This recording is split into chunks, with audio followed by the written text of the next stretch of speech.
우리 지난 7월 중순부터 히브리서 11장 말씀 시작했는데 올 여름을 히브리서 11장 믿음의 말씀으로 우리가 지금까지 버텨왔습니다. 할렐루야. 예, 우리가 15주에 걸쳐서 히브리서 11장 말씀을 나눴는데요. 하나님은 이 히브리서 11장 말씀을 통해서 믿음이 무엇인지 우리에게 다시 한번 생각하는 시간을 주셨습니다. 그리고 왜 우리가 신앙생활을 하면서 꼭 믿음으로 살아야 하는지, 믿음으로 살면 어떤 변화의 삶을 살게 되는지 구약의 많은 선진들의 예를 들어서 우리에게 하나하나 가르쳐 주신 줄 믿습니다. 여러분, 이제 히브리서 11장을 여러분이 혼자 이렇게 읽어보셔도 예전보다 더 큰 은혜가 임할 줄로 믿습니다. 예, 우리 히브리서 11장 말씀이 끝나도 개인적으로 가끔씩 이렇게 읽어보시고 이제 믿음을 자꾸 이렇게 회복하시길 기도합니다.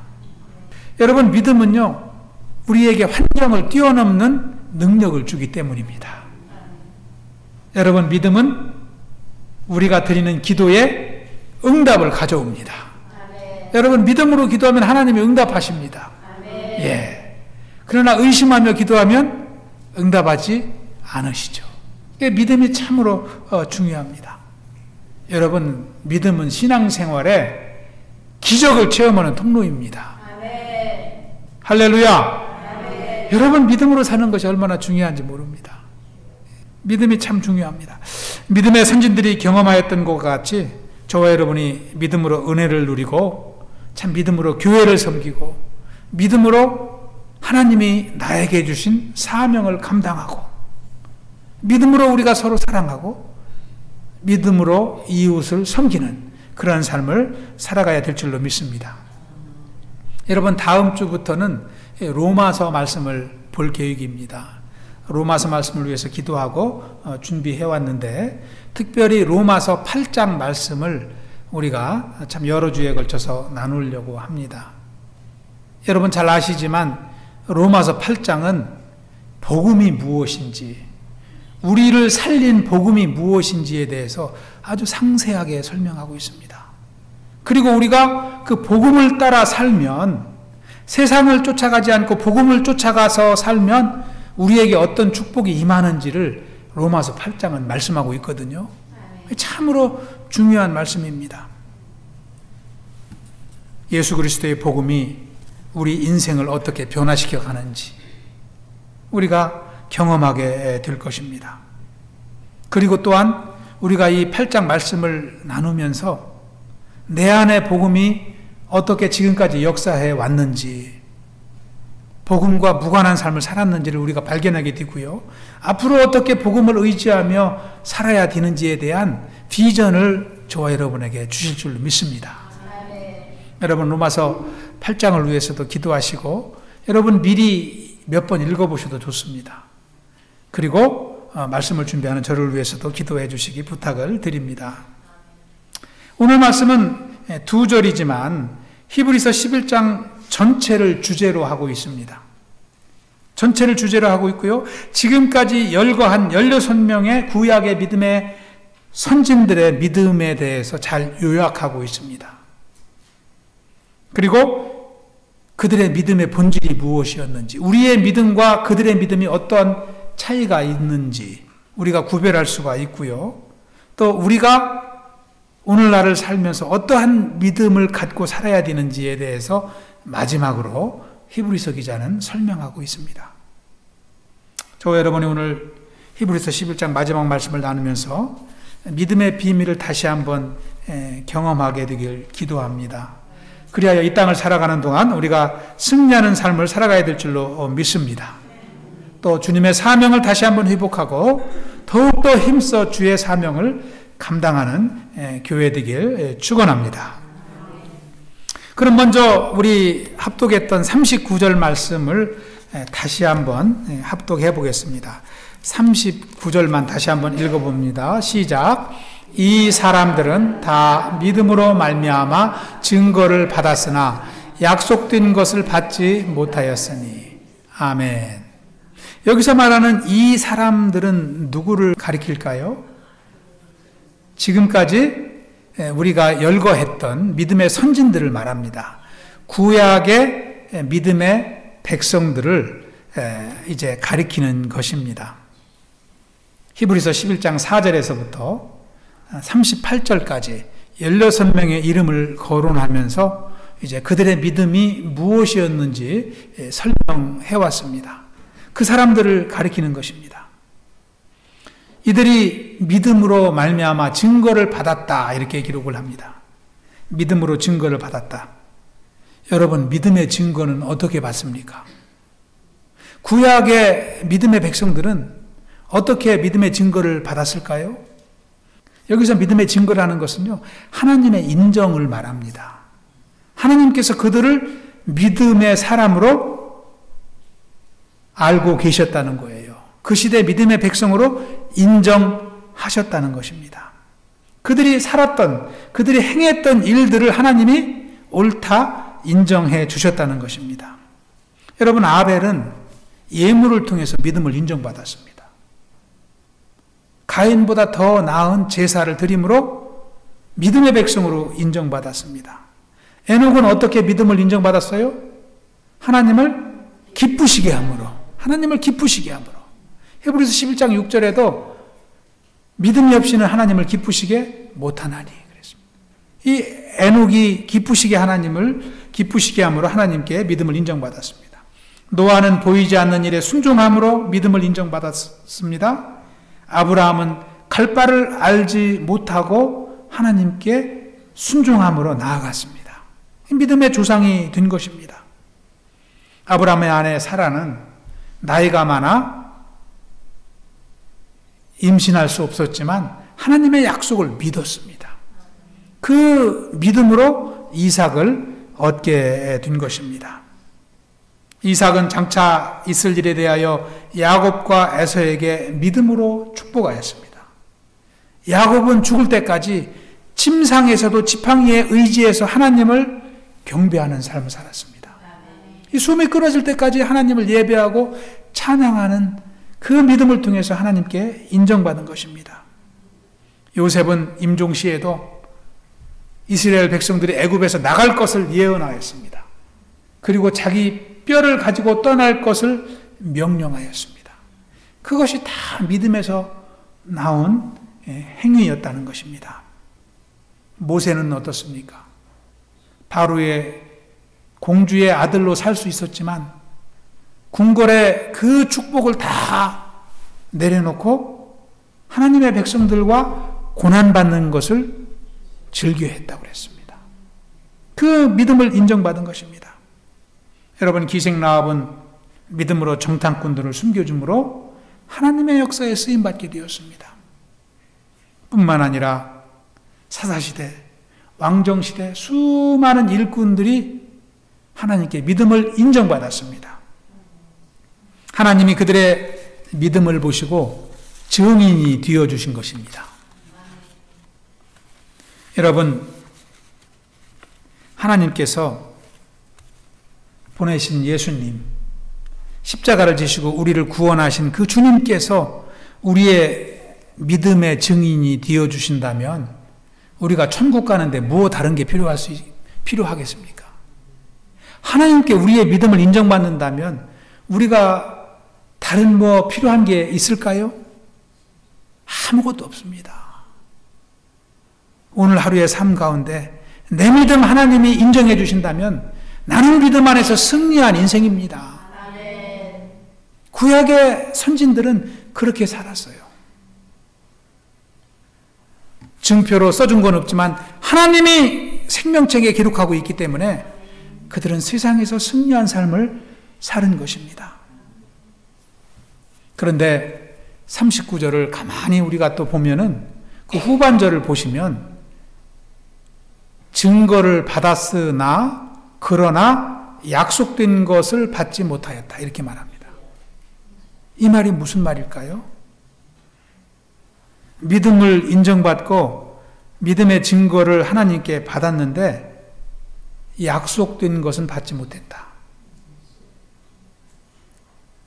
약속을 받지 못하였다는 뜻이 참 우리에게 잘 이해가 되지 않습니다.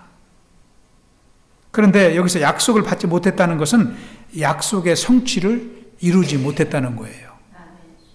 약속의 성취를 이루지 못했으면 믿음이 인정받은들 무슨 소용이 있어요?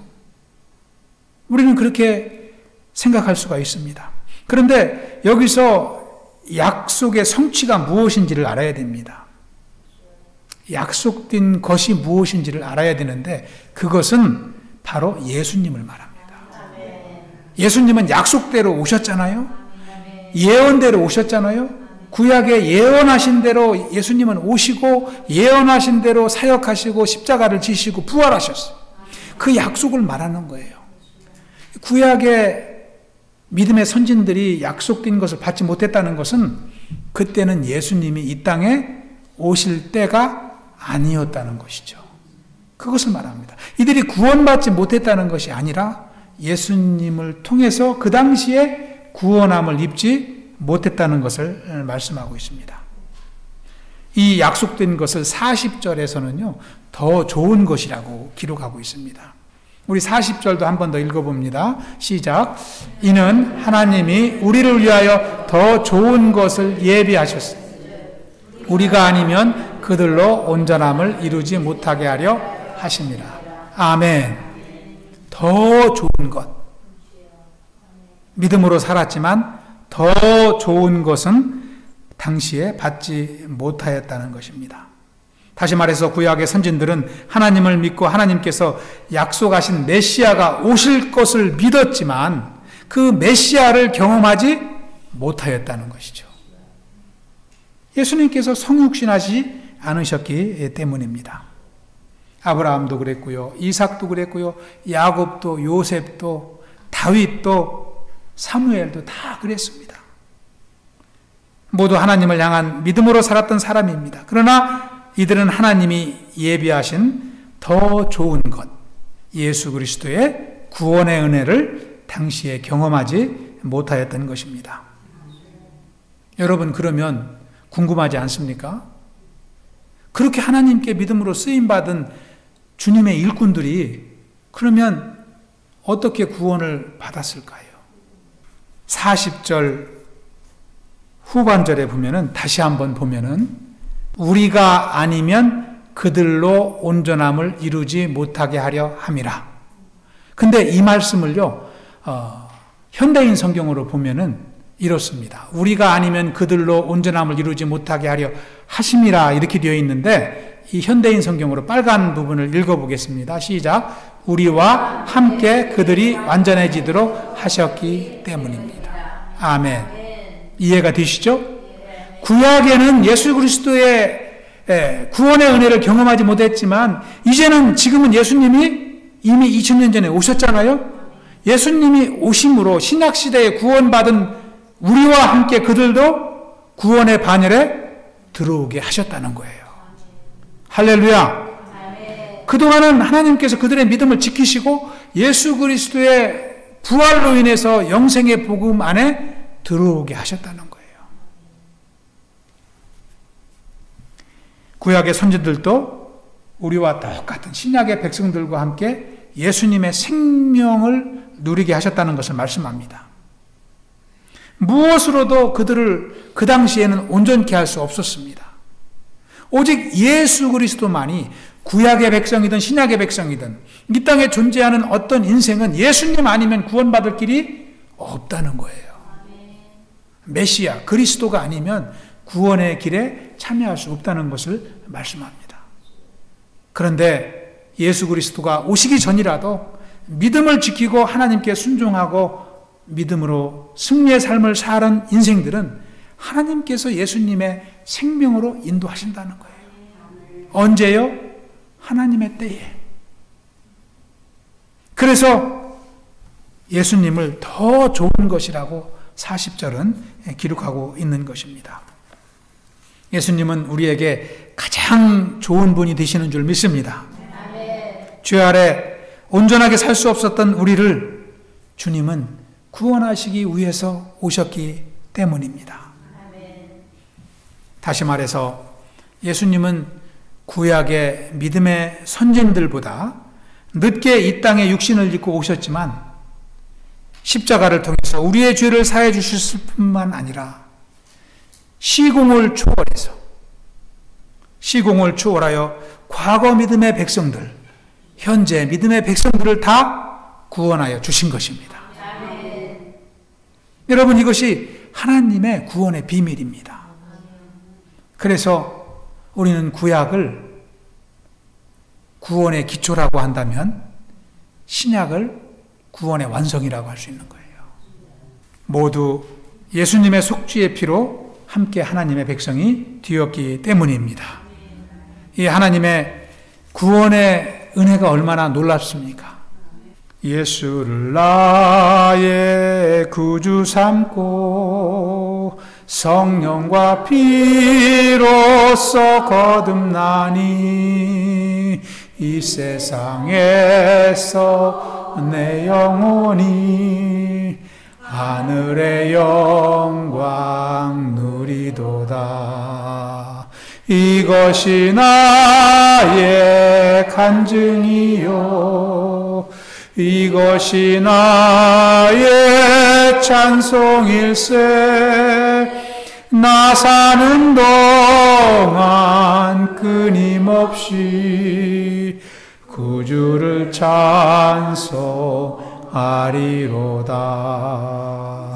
주 안에 기쁨 누림으로 마음의 풍랑이 잔잔하니 세상과 나는 간 곳 없고 구속한 주만 이것이 나의 간증이요, 이것이 나의 간증이요, 이것이 나의 찬송일세. 나 사는 동안 끊임없이 구주를 찬송하리로다. 아멘. 저와 여러분이 주님의 구원의 은혜를 날마다 찬송하며 살아갈 수 있길 축원합니다. 여러분, 40절은 또 우리에게 주신 사명을 말씀하고 있습니다. 우리가 아니면 그들로 온전함을 이루지 못하게 하려 하심이라.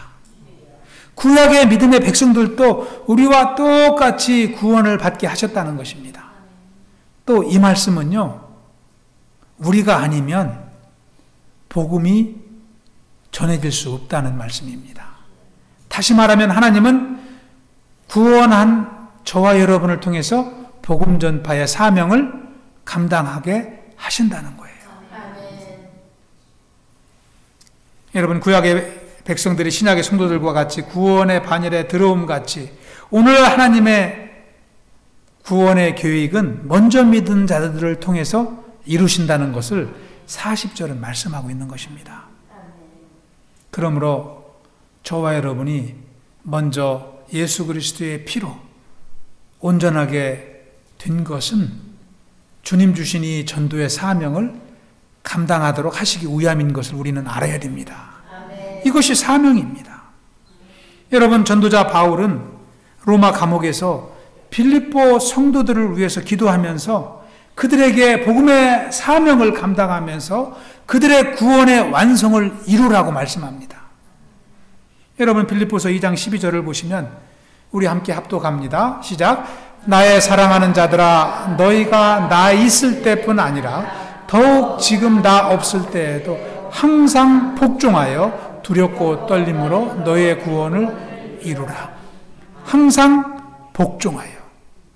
사명을 감당하는 주님의 말씀에 복종하며 우리의 구원의 완성을 위해서 나아가라는 것입니다.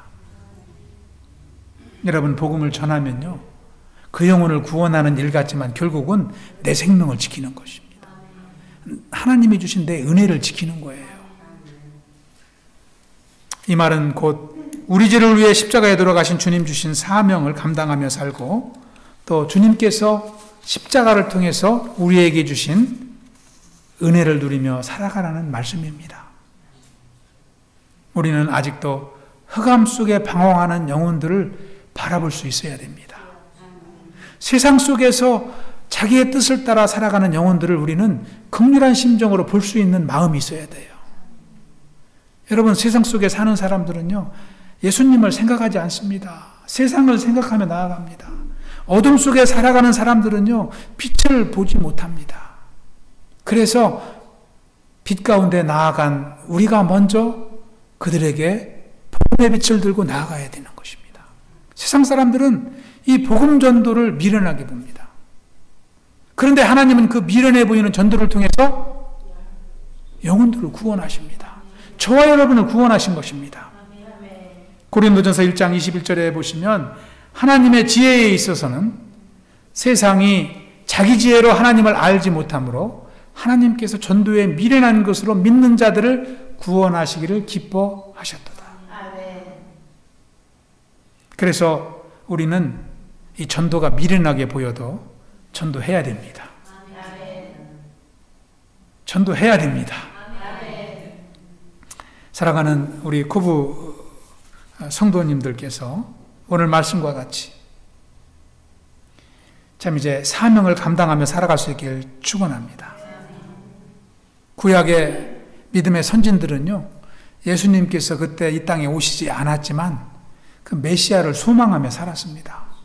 여러분, 우리가 말씀을 나눴지만 얼마나 핍박받으며 살았어요. 얼마나 고난 가운데 살았습니까? 그런데도요, 그 하나님의 소망의 빛을 놓지 않았습니다.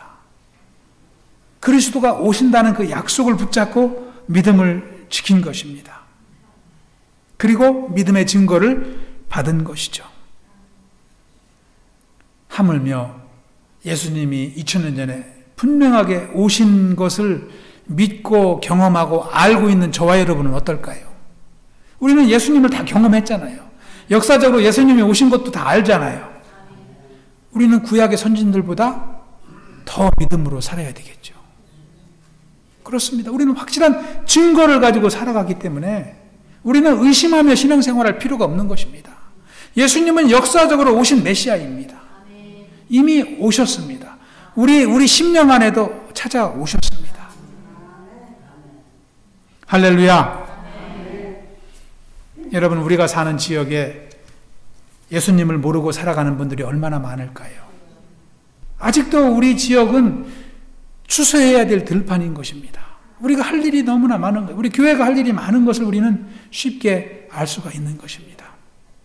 그 일을 남에게 미룰 수 없습니다. 내가 먼저 구원함을 받았다면 하나님이 나에게 그 사명을 주신 거예요. 내가 안 하면 누가 하겠어요? 구원받은 내가 안 하면 구원받지 않은 옆집 아저씨가 하겠어요? 저와 여러분이 하는 거예요. 우리 구역에서 해야 되는 거예요. 우리 교회가 감당해야 될 사명인 줄 믿습니다. 사도 바울은 일평생 복음을 위해서 세계를 다 돌아다녔지만 그는 죽음을 얼마 남지 않은 백발이 된 나이에도 로마 감옥에서 하나님 나라를 바라보며 소망하며 살았습니다. 빌립보서 3장 12절에 보시면 바울의 기도가 나옵니다. 내가 이미 얻었다 함도 아니요 온전히 이루었다 함도 아니라 오직 내가 그리스도 예수께 잡힌 바 된 그것을 잡으려고 달려가노라. 하나님 나라의 생명을 향하여 이 노인 사도 바울이 달려가는 모습, 기도하는 모습을 우리가 상상해 볼 수 있습니다. 우리의 남은 인생이 이와 같아야 될 줄로 믿습니다. 그래서 우리가 히브리서를 마치면서 세상의 이 전도의 사명을 감당하기 위해서는 우리가 세상에 눌려 살면 안 됩니다. 세상을 이기는 믿음이 있어야 돼요. 세상을 뛰어넘는, 세상의 물질을 뛰어넘고 명예를 뛰어넘고 권세를 뛰어넘는 하나님 주신 은혜와 믿음이 있어야지 이 사명 감당할 줄로 믿습니다. 오늘 말씀을 정리합니다. 어느 교회에서 이 목사님이 성도들에게 질문을 했어요. 설문조사를 했습니다. 성도님들은 어떤 설교를 듣기를 가장 좋아하십니까? 어떤 설교가 가장 좋습니까? 물어봤더니 성도님들의 46%가 축복받는 설교요. 이렇게 대답했어요. 믿음으로 살면 축복받는다는 설교가 너무나 좋습니다. 그리고 치유받는 설교 좋습니다. 예수님이 병을 치료해 주시고 우리가 막 이 치유받는 그러한. 두 번째로 물어봤습니다. 그러면 어떤 설교가 가장 싫으십니까? 첫 번째는 회개 설교.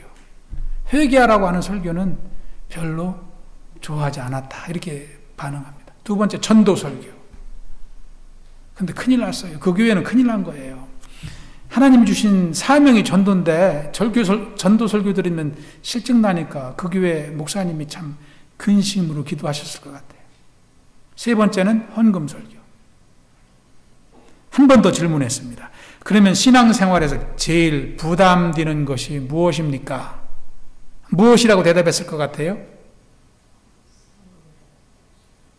전도라고 대답했어요. 전도. 그 교회에서는.